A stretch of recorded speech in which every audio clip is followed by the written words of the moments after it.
SuperTalk Mississippi media production. Have you been seriously injured? Mama Justice is here for you. Our medical team partners with top-notch doctors, surgeons, therapists, and urologists, ensuring a comprehensive recovery journey. If you've been injured, call Mama Justice today. We're here for you. I'll pre-record on my count. 7, 6, 5, 4, 3, 2, roll A, fade up on A.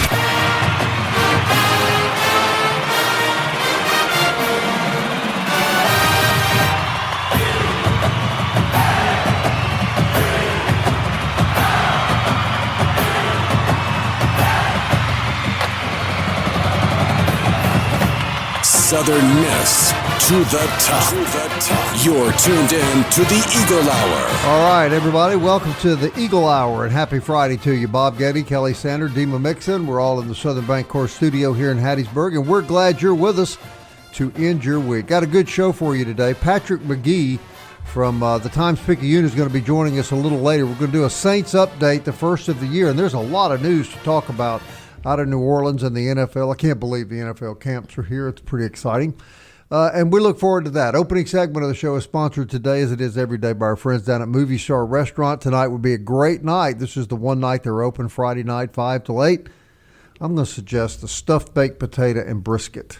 Excellent meal. Actually, you could, no matter what you said, it would be a great recommendation. You can't lose. No question. So Patrick Magee coming up later, but first we want to kick the show off with soccer. No, not the World Cup. A new era of soccer is about to begin at Southern Miss. Kelly, I'll let you intro. Yeah, I got to talk to Ella Jefcoat yesterday. She's a grad student from West Jones High School. It's funny because you were talking about the World Cup, and they got a kick out of how the announcers were saying, I don't know how the players are going to be able to deal with this intense heat. It's 72 degrees in Seattle. Exactly. And the young women on our team are saying 72. Yeah. It doesn't get 72 at night, but definitely with a new coaching staff and beautiful new facilities over there, we'll get Ella Jefcoat's perspective. So Ella, you came over from Cary with Coach. Tell us about how that relationship originally started, how you first met, and take it from there. Yeah, well, when I was in 6th grade, I moved to play HFC in Hattiesburg, and then he was actually my first coach while I was there. And then Ryan, when I was in 10th grade, picked up my team, and I had him all through my senior year, and the two of them just kind of recruited me, I guess, through the club. Now, I guess hindsight is always 20/20, but you graduated at Cary. Okay, so if, let's say you would have been a sophomore or a junior, how much would that have affected you staying at Cary or moving? I think it would have really changed my mind, because they are hands down two of the best coaches I've ever had. I would follow them pretty much anywhere if they would let me. So regardless of where you were in your academic pursuit. I think so. Okay, so tell us.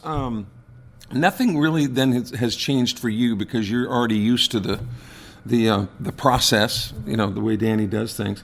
But tell us about the adjustment to Southern Miss as you guys get ready to roll here pretty quick. Yeah, as much as kind of stayed the same, having the two of them, just the atmosphere here, obviously it's on a little bit of a bigger stage, bigger campus, bigger competition. So I'm excited to not only see that the level for myself, but also to watch them coach at this level. Now, you went to West Jones High School. Yeah. Right. So tell me about your youth sports experience, and did you do the competitive dance and softball and all that sort of stuff? My mom actually danced at Southern her first 2 years, so her freshman and sophomore year, had 3 girls, and dance really stuck with none of us. So I danced as a little girl, but then pretty much it was soccer on out. I did volleyball and track for a little bit, but nothing like soccer. Your mom must have been devastated. Yeah, a little bit.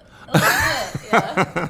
But I have 3 girls, and none of it really worked out. But so was she like a? she was a Dixie darling. Oh wow, that even makes it worse, right? That's part of Southern Miss history, right?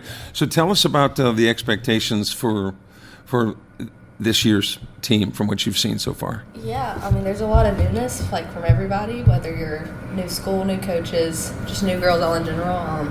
I think it's going to be kind of a complete 180 from what it's been.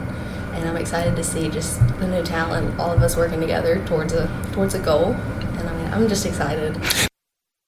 Kelly, you said something about new facilities. Tell us what all you saw when you were there yesterday talking to these kids. It's a place that they're calling the Nest. And for those of you that are familiar with Hattiesburg, there used to be the old Collodium restaurant, which is right in front of the soccer complex as you turn off of 4th Street either direction. The Collodium used to be a place where students would go and maybe have those that were of legal drinking age and have a beer. They'd have board games there, trivia, a place where students would hang out a good bit. Well, the Collodium now, the university has purchased, and they have gone in and completely gutted the inside of the Collodium and have made it now soccer central, so to speak. So the locker rooms are in there. There's a great meeting area for the girls where there's a refrigerator and some places that they can sit down and watch plasma TVs. I mean, nice furniture, great places to study. I mean, it is beautiful. I was so impressed with it that I shot you guys some pictures yesterday, and Dima had commented. Dima, you said that you've seen some of the facilities on campus, and man, it's state of the art, isn't it? Yeah, I mean, I actually think it might be better looking than most facilities on campus, and kudos to them for fixing that place up. And we've heard it from Chairman McLean a lot, that facilities is a big thing they want to continue to drive. We see it with the golf center that opened up, which I was able to tour in the spring, and it's just phenomenal. Obviously, Green Coliseum still working, but they're trying to get that updated. If you've been in the football center recently, it's beautiful in there as well. And then, we keep hearing plans of the baseball renovation coming soon. So certainly wanting to elevate their athletic facilities in the Sun Belt, because if you look around the Sun Belt, if you travel around the Sun Belt, there's some places where Southern Miss is lacking behind. And I think McLean would admit that. For sure. Kelly, how many players from William Carey came with the new coach? I didn't get the specific number.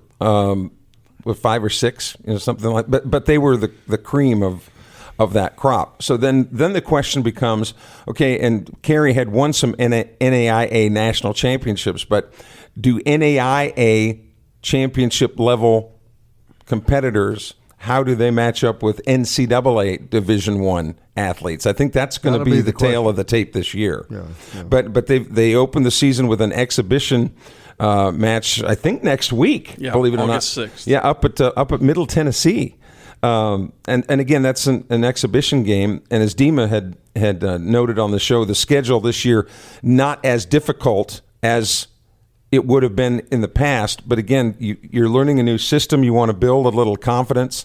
But kudos, man, to Jeremy McLean. That facility that they call the Nest. And again, you'll see it when you turn off of 4th Street into the soccer complex. It's the first building you'll see there. There's a bunch of buildings at the soccer complex, but the Nest is that first one that you see there to the left. And it is really nice looking. That's one thing I don't think the average fan understands that Jeremy McLean has done as much as he has. He's really placed some attention on some of the more, for lack of a better term, minor sports, and really tried to enhance their facilities and tried to enhance the experience that those young people have. And honestly, part of our job is to kind of know, what's going on. I had no idea that this facility was even underway. Mm-hmm. And then not only did I get to, you see the outside and you're thinking, because there's still signs that construction is going on.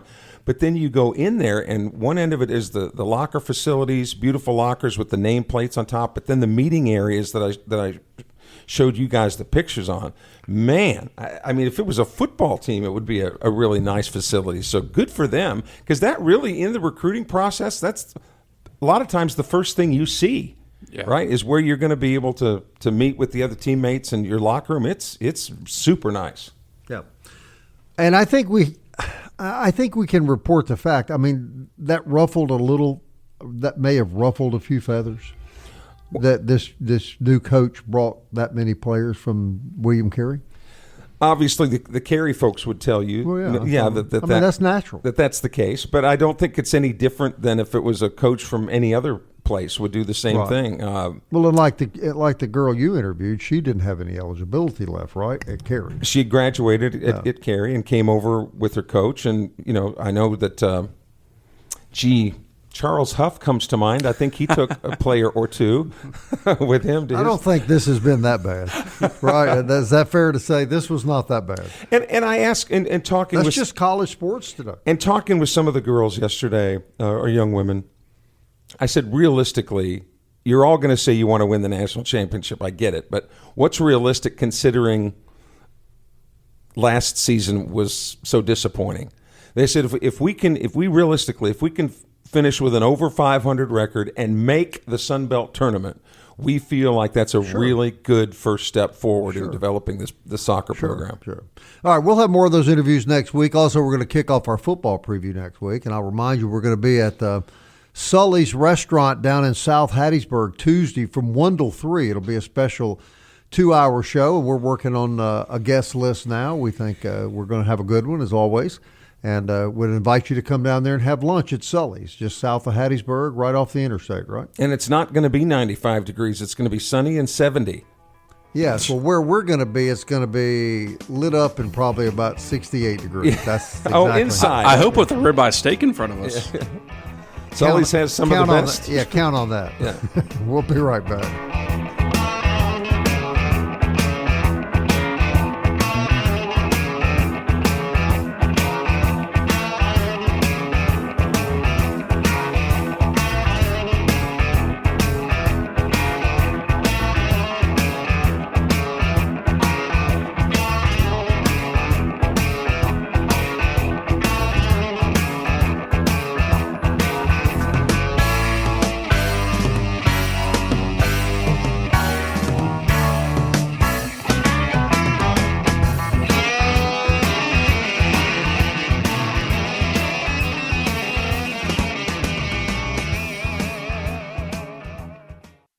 Big news from Robinson Electric Supply in Laurel. We've moved. You'll now find us directly behind our old building, right by Sawmill Animal Hospital. We're still your trusted electrical distributor, carrying everything from conduit to tape. And don't forget our full line of Milwaukee tools. Whether you're a contractor or a DIY pro, stop by the new Robinson Electric Supply at 1222 West 6th Street and see what's lighting up Laurel. Robinson Electric Supply. New location, same trusted service.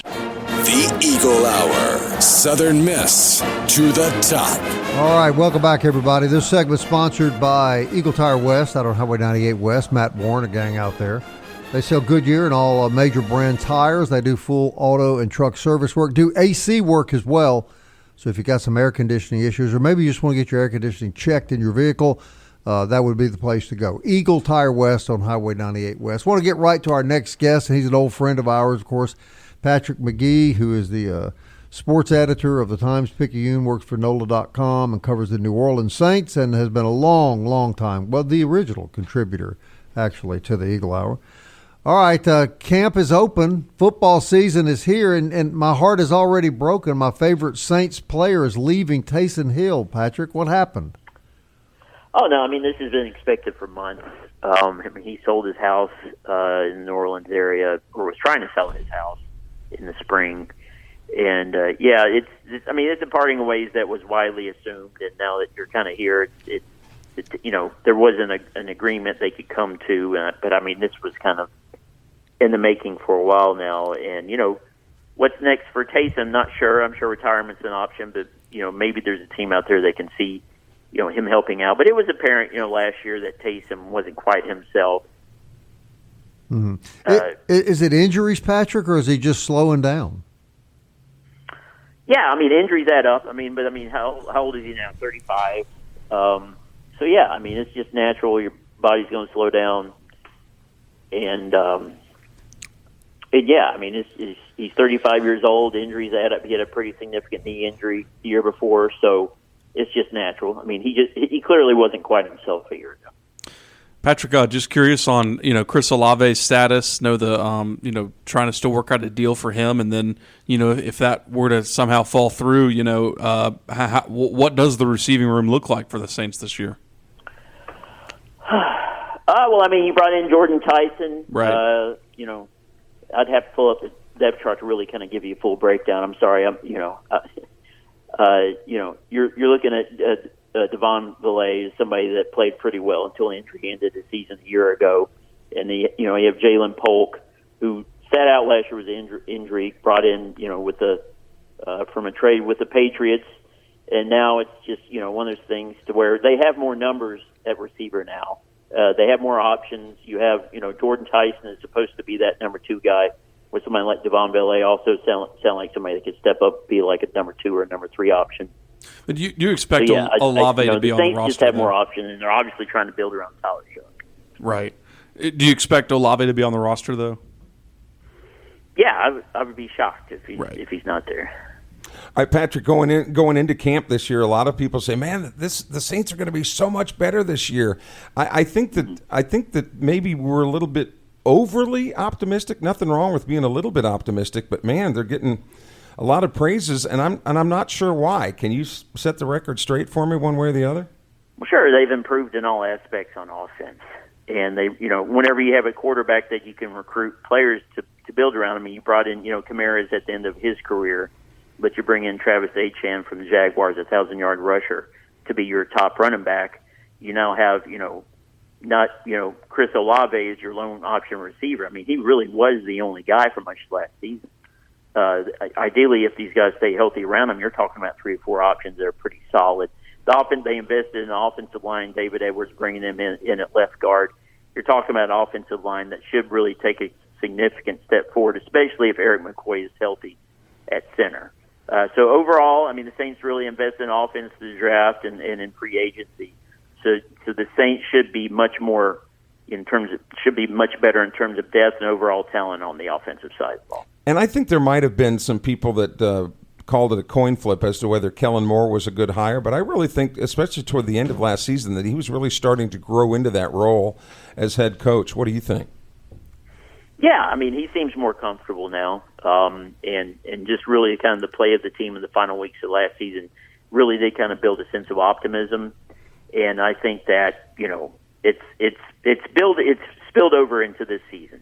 And you see him in the press conference yesterday. He's not somebody, Kellen Moore is not somebody that's going to enjoy a press conference, but he's more confident. He's been doing this for a year, and I think the team really kind of bought in, towards in the second half of last season. So it does feel like things are pointing in the right direction for Kellen Moore in the program. Patrick, isn't it fair to say that the Saints play in a division where a little improvement, which we all expect, they could contend for that division championship? Sure. I mean, it is possible 9 wins, wins the division. And I think the Saints are a team that can get to 9 to 10 wins. I think they're that potential. Now, they can't afford many more injuries like they had on day one, like, Brian Presea, the defensive lineman who suffered a knee injury. They haven't officially said the full extent of it, but it sounds like it's probably season-ending. You just can't afford injuries like that anymore. I mean, they have some depth on the defensive line, and they can probably handle that, but you can't afford many more injuries there now. Yeah, how deep are the Saints? And that, of course, I think in the NFL, toward the end of the year, the teams that do the best are the teams that have the most bodies that can get on the field and play effectively. How deep is this Saints team compared, say, to last year? Well, I mean, I'm not going to sit here and say they're like one of the 12 deepest teams in the league, but they are deeper. I mean, they made every effort to bolster the defensive line. They have guys at linebacker, behind Cade. They brought in Caden Ellis to replace Demario Davis, and he's somebody I think that's at a pretty good point in his career. Overall depth at linebackers, maybe you'd like to be a little better there, but they're fine. And then the secondary maybe is where you have numbers there. You feel okay about the guys on the roster, but it's not really proven depth that you can just put out there every Sunday and say, hey, we're going to be okay if we're one man down. So there are areas to where a little bit of concern, but overall they are significantly deeper than they were a year ago. I mean, for their 2 to 3 years, it was a pretty thin team. I know that, last season when we looked at the schedule, how they opened up, and it was just a brutal start. What is your thoughts on the schedule this year? I think it's maybe a little bit more favorable in the middle of the schedule than last year's was. Could certainly help them, gain some momentum getting into the back half. Yeah, I mean, it's last year's game. I mean, you look at it now. I mean, you start out with the Lions week 1. That's pretty tough, right? And you're on the road at Detroit. Then you got to go to Baltimore. I'm just now looking. I don't have the schedule memorized, but those first 2 weeks are going to be tough because you're on the road with the Lions. You're on the road with the Ravens. So you're looking. Say you get to the Raiders week 3, Falcons week 4. 2-2 at that point isn't so bad. Right. If you can get there. But it's going to be tough those first 2 weeks, no doubt about it. Patrick, the exhibition season has been shortened now to 3 games as opposed to the old 4 games because of the preponderance of injuries and because it's just such a tough game to play. Do you ever envision a league where they would even shorten that fewer to maybe 2 exhibition games, or just get rid of the exhibition schedule entirely and just go more head-to-head against other teams in certain practice facilities? No, these teams want money. They want to play games, and preseason games make them money. So, I mean, if they do shorten it to 2 games, they would probably tack on another game on the regular season.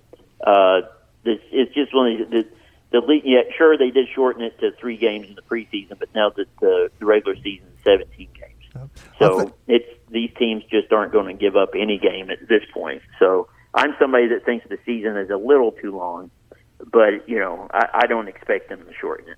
Patrick, I think Dima makes a great point. I pulled the schedule up. They do have a brutal start at Detroit and at Baltimore. That seems kind of unfair. But then you have the Falcons, the Vikings, the Giants, the Browns, the Panthers. Yeah, that middle of the schedule seems like you could get some momentum going. And the Bengals. Right. I mean, you should be able to win a number of those games, correct? Right. Yeah, I mean, in the road game of the Ravens, it seems like a winnable game, Yeah. So there's potential there where they could really build momentum. Say they come out week 4 like with a really good record at 3-1, and they're like, wow, man, they are set because they have some winnable games there through the meat of the schedule. So it could be a situation where they have a chance to really build momentum earlier in the season. But it's obvious they could easily stub their toe because that is not an easy start to the season. No games are easy, but Kelly can confirm this. By the time they play Cincinnati, that's on down the schedule. Clearly, Burrows will have been out for 2 or 3 weeks with a season-ending injury, right, Patrick? That seems always a possibility. But with Flacco as the quarterback, he might go. He might have to go into the home. So I don't know who that would leave us with. All right, Patrick. In conclusion, there's reason for the Saints faithful, and God knows nobody has a more faithful fan base than New Orleans. There's reason for them to be optimistic. Yeah. I mean, there's genuine optimism among the fan base, and much of it is invested in Tyler Shuck. I mean, he showed them that he can be a starting quarterback in the NFL, and at times can carry the team.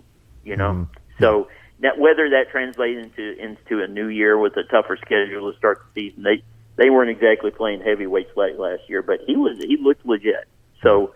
He's going to have early tests, and we'll find what Tyler Shuck's made of early in the season. And are all the practices open?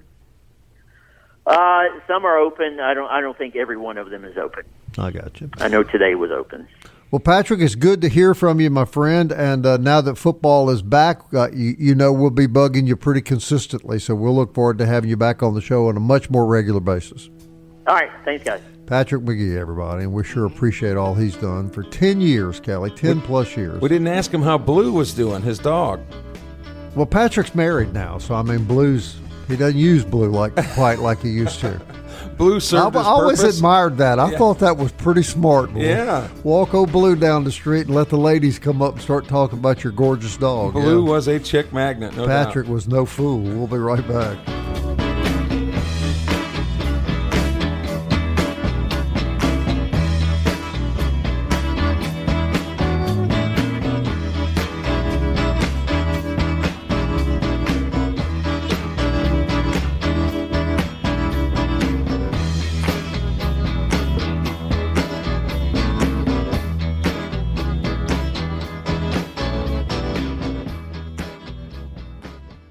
You're tuned in to the Eagle Hour. The Eagle Hour. Southern Miss to the top. All right, my friends, DBAT sponsors the third segment of our show every day. They're located on Hardy Street. One of these days, Kelly's going to get Luke Reynolds on the show. We keep waiting. DBAT, state-of-the-art training facilities down there, of course, batting cages, a 40-yard track. You can run 40-yard sprints. I think Dima had a good idea the other day. I think we just go do a pro bono broadcast from DBAT one afternoon and watch Kelly take some cuts in the batting cage. Would you be up to that, Center? And we invite Oz. Yeah. No, my eligibility's run out. Get Oz to evaluate. How about the new hitting coach? Yeah, we'll get Ladd to evaluate Kelly's swing. As long as you have an osteopath there, because I'm sure some of my bones. And I bet Coach Rhodes would come down there to do that too. I'm sure he would. I think. Are you in, Sander? Man, I just can't do that stuff anymore. You can't take one swing. No. I just saw you beat up 2 bugs in here. It was okay. There's 2 horseflies in this. Yeah. Flew in, when the doors open or whatever. Right. Kelly has the weakest little. He rolled up a sheet of paper, and it looked like he was like tapping. He looked like the time. And it was with all this strength, but it barely looked like his arm was moving. He looked like Barack Obama when he threw that first pitch out of that White Sox game years ago. Well, you guys said, can you kill that bug? And I said, yes, we can. Yes, we can. All right, Kelly, let's do some buying and selling. What do you think about Sun Belt football? Yeah, we've talked a lot about the interviews that were conducted at Sun Belt Media Day, and we're going to bring those to you as part of our Sun Belt preview starting next week. But based on what you guys have read, what you've seen, and what you've heard from all these different coaches, I thought it'd be kind of fun that we kind of go around in a panel discussion and talk about, are we buying or selling some particular teams? As long as you answer 2, because every time we do the panel thing, me and Bob answer, and then you just skip on to the next question. I'll start. Okay. I'll start. And here's one that I think you might be surprised at my response. I'm going to start with the Warhawks of Louisiana Monroe, and I am buying the Warhawks. And here's why. Part of it is because of their low expectations, all right? Another part of it is, and we talked about this yesterday, that some of their key players that they were counting on, that they lost last year due to injury, did not leave in the transfer portal. They stayed and are fully healthy this year. I also respect the fact of several of the coaches that you talk to independently. When I say who pound for pound and dealing with what they have to deal with is the best coach in the Sun Belt, and 2 or 3 of them said Bryant Vincent at Louisiana Monroe does more with what he has than any other coach. I look for Louisiana Monroe to not only be better than they are, but I think they might finish even ahead of like South Alabama in the West. I think I'm buying Monroe as well. I thought early last year they looked really good. Then they had a lot of injuries on their team. If those guys are back and he is a good coach. There's no question. I'm buying the Warhawks. So if you're buying ULM, that means you have them beating Southern Miss, I would say. I didn't say that. I just said that they're going to be better than a lot of people thought they're going to be. Are you buying or selling Monroe? See, he's debating. Yeah, I don't know, because it's like I see ULM and Southern Miss being about the same. So it's like which team to me has the better coach, has the better system, and I think Southern Miss does. So I'm going to have to sell them. Okay. Sell Monroe. Fair enough. Let's go, Kelly. Now, this is going to be easy because we're going to start with you, and I already know which way you're going to go, Bob. But one of the teams in the East that you've been talking a lot about. The Traveler from the East? No, not the Mystic Traveler from He'll the be East. here in a couple weeks. Yes. Okay. The Marshall Thundering Herd, based on tradition. They're not picked to finish first or second in the East. I'm definitely buying Marshall. Yeah. I think Marshall's a solid program, historic program, has a lot of tradition, tough at home to beat. I'm buying Marshall. Same. I think they're the dark horse to for sure win. I don't even know if you can call them a dark horse, but outside of Old Dominion JMU, I would certainly think that they would have the best chance to win the East Division. Okay. Well, I'm buying them as well, even though, again, this is a team that's not projected to finish first or second, but how many times have those prognostications been right? Yeah. When we talk. All right, let's shift to the West now. You've got the Dean of Coaches now, coach up at Arkansas State, Butch Jones, and he's got the Red Wolves ready to play. Are you buying? And again, a team that's you're not really sure based on which prognostication you look at. Are you buying or selling the Red Wolves who lost their quarterback, Jalen Rayner? We'll start with you, Dima.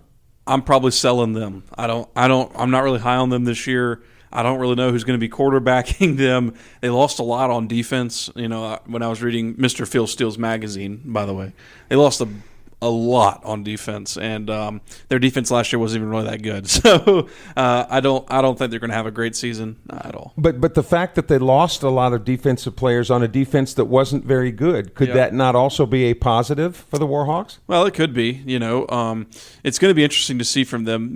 Obviously Kenyon Clay, former Southern Miss player, is going to be their starting running back. Ethan Crawford is also in line to start for them at quarterback. So we'll see what happens over there. I'm just not very high on them, so that's why I'm selling them. Bob? I'm selling them too. I'm not very high on them. I think it's tough in the state of Arkansas, knowing a little bit about that state, to be really competitive when when the whole state worships the Razorbacks. Right. I'm selling. I mean, they've historically been a 5-7, 7-5 team. I just don't see anything different. Well, see, and I'm buying the Red Wolves. I just think that Butch Jones is. By the way, did you know he collects watches? He's a big watch guy. So do I. So do you really? So does my son. Yeah, he got me started actually. Okay, but Butch Jones can tell you anything about any but watchmaker. He probably has far more expensive watches than Maybe that's because time's running out for him.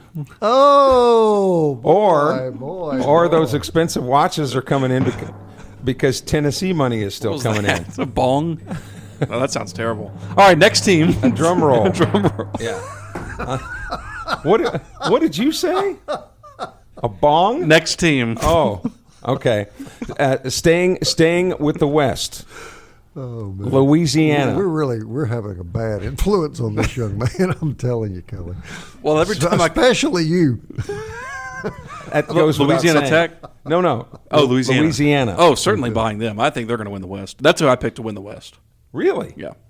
So over Troy, even with the experience that Troy's got coming back? I don't like Goose Crowder. I don't know why everybody thinks he's a good quarterback. He was not good. That Troy team last year was not that good. Let's be honest. You mean the one that won Yeah, they were 7-5 and won the division because Southern Miss's quarterback got hurt. That's really the reason they won. Yeah, I think that's right. And I think that was something else at Media Day that came out. They said if you go back, Braylon Braxton doesn't get hurt last year. Southern Miss certainly would have won the West. Yeah, it's like fifths and butts for candy, and that's every day to be Christmas. But everybody's thought that if Braylon Braxton was healthy the whole season, the Eagles would have won it. I'm definitely buying Louisiana too. I'm selling Troy. Selling Troy and buying Louisiana. Yes. I just have a lot of respect for the Raging Cajun athletic program overall, and I like Louisiana, and I think Deem is right. I think they could definitely win the West. The reason, and by the way, when we say buying or selling, when I say I'm selling Troy, that does not mean I'm picking them to go 0-7 in the league. I get it. I'm just picking them against the preseason picks, right? Yeah. Now, a team I'm buying, and I want to get your thoughts on this, and I don't want to steal your thunder, Louisiana Tech. Quarterback's back, running back's back, most of that defense is back, and they had a pretty good season last year. They were one game away from the Conference USA title. In a crappy conference. Yeah, well, but crap. Look at their home games, though. They get Southern Miss at home. I think they get Louisiana at home. I think they have to go to Troy. But Crapference USA is no match for the mighty Sun Belt. They beat Southern Miss's Braylon Braxton last year. Well, that's true. But I think it's just too big overall. It's just too big of a step up, in my opinion. I am selling the Bulldogs. They beat Southern Miss last year, who we just said should have won the West. Overall. How's that a step up? This year. But most of that team's coming back. But I'm saying in this conference, overall, Conference USA is not as strong as the Sun Belt. And buying or selling Louisiana Tech? I'm buying the Bulldogs. I think they're going to come in, and I think they're going to be a competitive team right out of the gate in the Sun Belt. And so what about baseball? Do you think that Louisiana Tech? Well, they did get their butts whipped by Christian Ostrander last year. They got demoralized by Christian Ostrander last year. But in football, you've got a situation over there too where. You were talking about Arkansas State being traditionally a 5-7. So, yeah. I mean, I'm not even sure that Louisiana Tech has been even a 5-7 team over the past 5 or 6 years. We got a minute left. Let's pick one more. We're going to buy or sell. Georgia State. Sell. Please sell them. Fire sale. For sale by owner. Trash sale.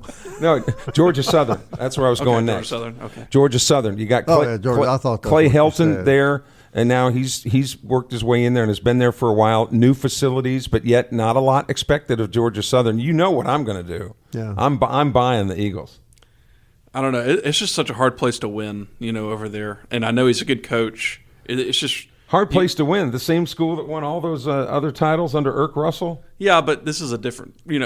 You have Georgia Tech, who's starting to revitalize their football program. You got Georgia, obviously. I mean, it's just I've heard of them. They're pretty good. Yeah, they're decent. Old Kirby. I'm selling the Eagles.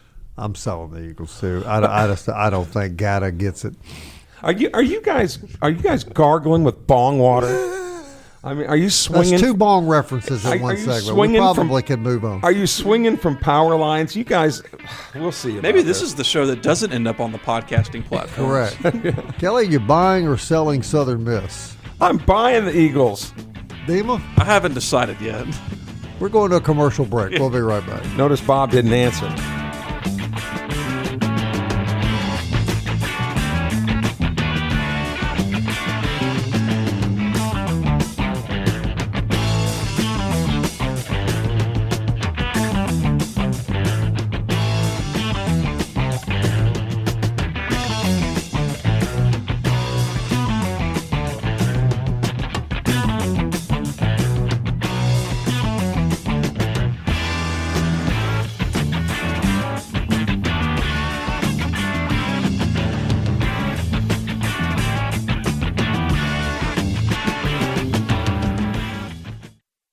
Big news from Robinson Electric Supply in Laurel. We've moved. You'll now find us directly behind our old building, right by Sawmill Animal Hospital. We're still your trusted electrical distributor, carrying everything from conduit to tape. And don't forget our full line of Milwaukee tools. Whether you're a contractor or a DIY pro, stop by the new Robinson Electric Supply at 1222 West 6th Street and see what's lighting up Laurel. Robinson Electric Supply. New location, same trusted service.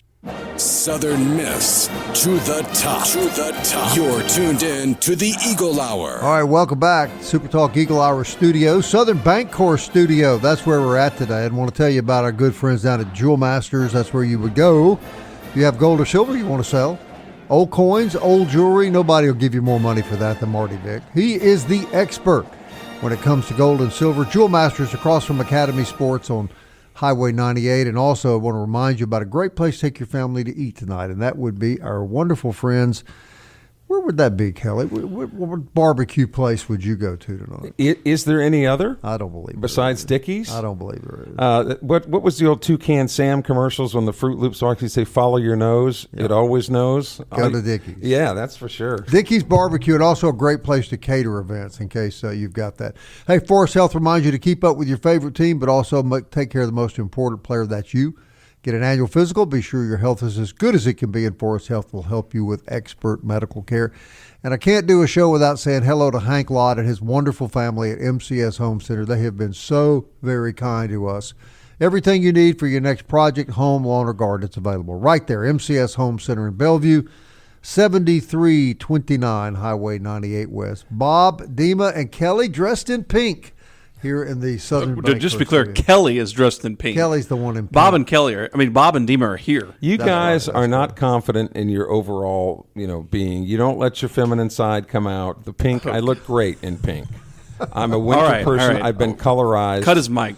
So, and speaking of families, you were talking about Hank and his family. Oh, please. Miss Angela careful. came in here this morning. Angela Getty. Bob, I'm telling you something. She might only weigh 90 pounds, but I think she could put something on you Ajax wouldn't take off. She's from Sunflower County, Kelly. That's all you need to say. She said something with an expletive in this room, and I said, well, now we know why Bob doesn't step out of line. She was a farmer's daughter, my man. Oh, she drove man. tractors and helped deliver calves. Hell, there's nothing she's scared of. Well, you better behave yourself. Next week, Southern Miss Fall Camp kicks off on Tuesday, and we'll have plenty of coverage, I guess, at our live remote at Sully's. Yes, coming out of that. I want to thank Blake Anderson for coming on the show yesterday as well. Really Absolutely. great conversation, and always happy to have the head football coach on our show. And it was just awesome to have him on yesterday. And Fan Fest is Saturday, August 22nd. I know you're going, well, August 1st isn't really until tomorrow even, but the 22nd is when Fan Fest will be. So you can go ahead and make plans for that. If you want to take the kids out to get autographs and pictures with the players, hopefully it won't be too hot. Should be a nice day. That's Saturday, August 22nd. And as we get closer, we'll fill in some of those blanks and details for you. Yeah, and going back to Tuesday, we will be down at Sully's. Got a great list. You've got Tracy Lampley, is that right? No, Shelton Gandy. Shelton Gandy, yeah. I'm sorry. Old Sweet G will be Shelton Gandy. Marchant Kenny's going to be with us. Marchant's going to hook us up with a couple of his teammates from that Liberty Bowl team that may have been the best Southern Miss football team they ever. were pretty good. I would say you could argue there was probably that single season was the best football team they ever put on the field. Switching gears from football to basketball, I know you had a chance to talk to former Ole Miss coach and Southern Miss guy, Kermit Davis. When does that episode come out? That'll be about 3 weeks from now. Today we released Jason Campbell yesterday. Gotcha. Jason Campbell, of course, from Laurel, played at Taylorsville. Luke Johnson described playing against him as a man against boys. Jason Taylor was a tremendous athlete. Jason Campbell. I'm sorry.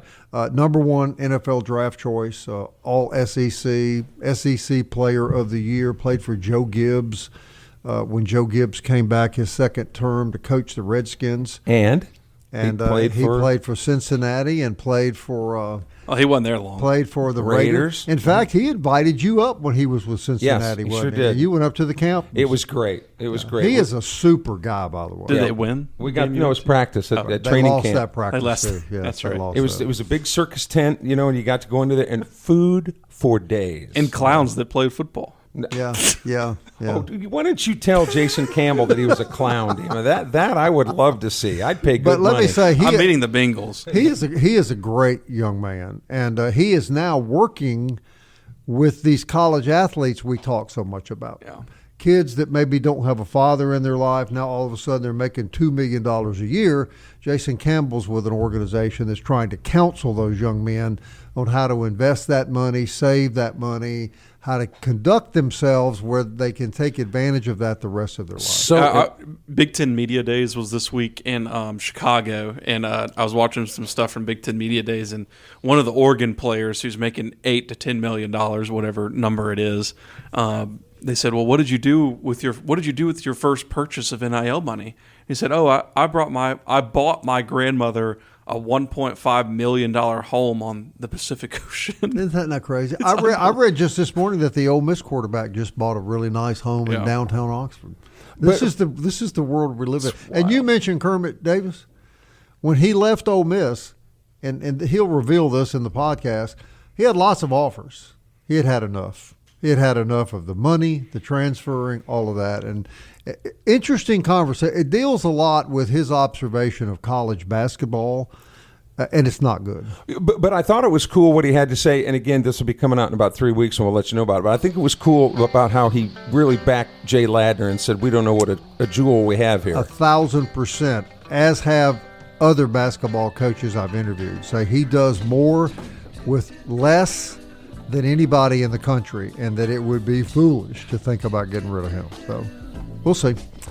All right, that wraps up the show. Hope you have a great weekend, everybody. Anybody got really big plans you need to describe to the public before I check us out here? We're going to watch some paint dry this weekend. Oh, that sounds exciting. And Dima hopefully can get 2 or 3 hours of sleep. Not likely, but hopefully. See you Monday. Southern Miss. To the top. I want to fly like an eagle to the sea. Fly like an eagle, let my spirit carry me. I want to fly like an eagle till I'm free. I go through the revolution. A SuperTalk Mississippi media production.